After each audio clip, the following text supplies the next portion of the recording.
You're also lucky, as are your Swedish neighbors and your Finns and Denmark, that there was a period in your history, a long time ago, before you guys were born, that Scandinavian countries were indeed not welfare state countries, quite capitalist and quite free, in which a lot of wealth was created, massive amounts of wealth created. I know a little bit more about Sweden, but Swedish companies were some of the most dominant, most successful companies in the world during the late 19th century and early 20th century, and massive quantities of wealth were produced. So that when the shift to socialism happened, or to welfare, we don't like the word socialism, I guess. When the shift happened in the 50s and 60s, in the late 50s and 60s, there was a lot of money to redistribute. There was a lot of wealth that had been created during a period of free markets during the pre-welfare state.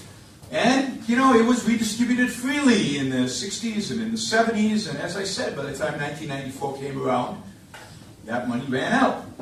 And Sweden was basically in bankruptcy. Indeed, if you look at the top corporations, top businesses, top producers, top creators of industry in the world today, you do not find that many Scandinavian companies anymore. Particularly now with Nokia, which was something like a fifth of the Finnish economy, one company, having kind of crashed and collapsed. So, you've been lucky because you have oil. You've been lucky because you had a period in which you were free to create lots and lots of wealth. I think Sweden discovered the wealth that was accumulated in the past is gone. And then, of course, the question is what's going to happen to your oil. Oil prices are going down. North Sea oil is relatively expensive. You are going to be facing real problems. And it's a real question of how the Norwegian economy adjusts and whether the Norwegian economy is structured to adjust to lower production of oil, to a situation where you're not getting oil profits on a large scale to be redistributed.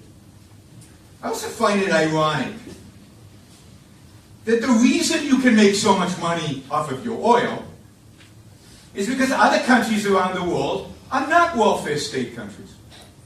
That other countries around the world have chosen economic systems that distribute a lot less wealth, that are far less socialist, and therefore are growing far faster than you are, and therefore have a huge demand for that oil that you produce, and therefore you benefit, and therefore you can redistribute and pretend that you have a model that fits everybody in the world.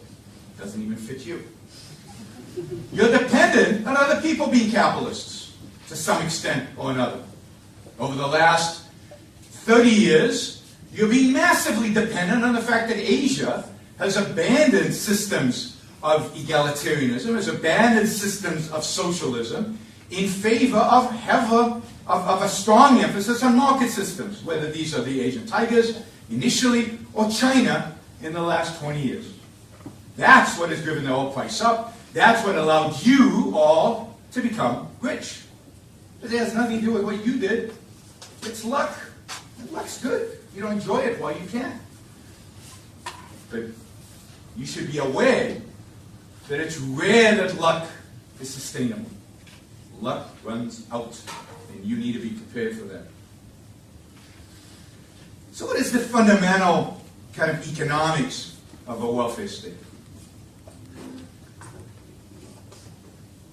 Take the people who produce the most, who work the hardest, who create the most value, tax them as much as you can with the hope that they won't stop working hard and producing a lot, in order to distribute their wealth, distribute their money, to people who either can't produce anywhere near as much, or won't because they're lazy or for some other reason they don't feel like it, won't produce as much. And it's dependent, of course, economically, on the idea that some people will continue over time to produce more and more in spite of taxing them more and more, that they will continue this behavior, which is very, I don't know, counterintuitive. You know, the harder you work, the more I whip you.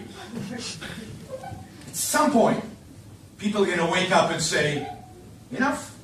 I mean, my guess is that's already happened in much of Scandinavia, where the best, the ablest, the most productive have left. Or just not working as hard. Not working anywhere near their potential. Not producing or creating anywhere near what they could.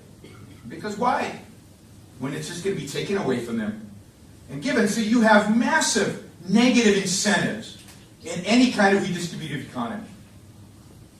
Negative incentives to work, negative incentives to produce, and of course the flip side is you have very positive incentives not to work, not to produce, not to, really engage in activity that is required to sustain kind of the high standard of living that we've all become accustomed to. So, Norway today has a very high cost of living because everybody expects a very high salary, because you can afford right now very high salaries because of the oil, not so much in Sweden and even in Denmark. You have lots of sick days, double many other countries in terms of sick days, because why work? You get paid the same amount. And it's legitimized. This idea of not working is legitimized by the whole welfare state. The whole welfare state says, don't worry, be happy, we'll take care of you. And we'll take care of you at a pretty high level. So, why work? The negative incentives are immense. Norway is experiencing declining productivity. Worker productivity is in decline. And massive underemployment. People just achieving less than they could. People working less than they should or could be working. So a lot less economic growth than what's potential. So as rich as you might be, as rich as you think you are, you're a lot less rich than you could be. In fact, you're a lot less rich than a lot of countries that redistribute wealth a lot less than you do. The United States, for example. Now, the United States is not a capitalist country by far. It's a mixed economy. In many ways, it's a welfare state. It's just less of a welfare state than you are. We redistribute less than you do. But by almost every measure, we're richer than you are. Which is not surprising, because all the incentives suggest that we would. We live in bigger houses. We have more toys. We have nicer cars. Disposable income in the United States is significantly higher than in Norway, significantly higher than the Scandinavian states. This is just numbers. These are just facts. You can dismiss them all you want, and you can go and do the research and discover that they're true. In real terms, the average, and I'm talking about average standard of living, and this, the average is being pulled down in America in ways that it's not being pulled down by a 4.5 million population of pretty homogeneous people. In the United States, the averages are pulled down, and yet the averages are higher, substantially higher, than they are in Norway. But even more so, if you look at states that have a lot of Norwegians. Now, I don't actually know that this is true because nobody's done research on Norwegians for whatever reason, but they've done the research on Swedes.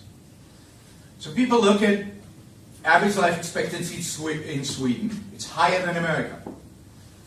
But Swedes in America live longer than Swedes in Sweden.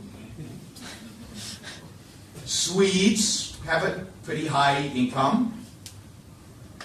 Average Americans have higher income. But Swedes in America have even higher income than average Americans.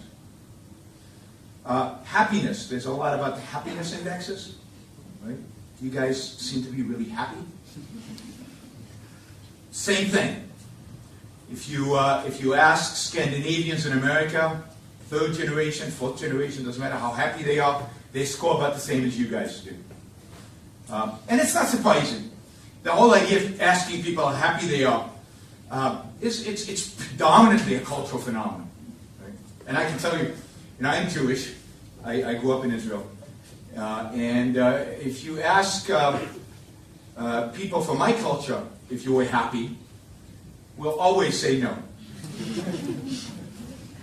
Because we're supposed to complain. It's part of the culture.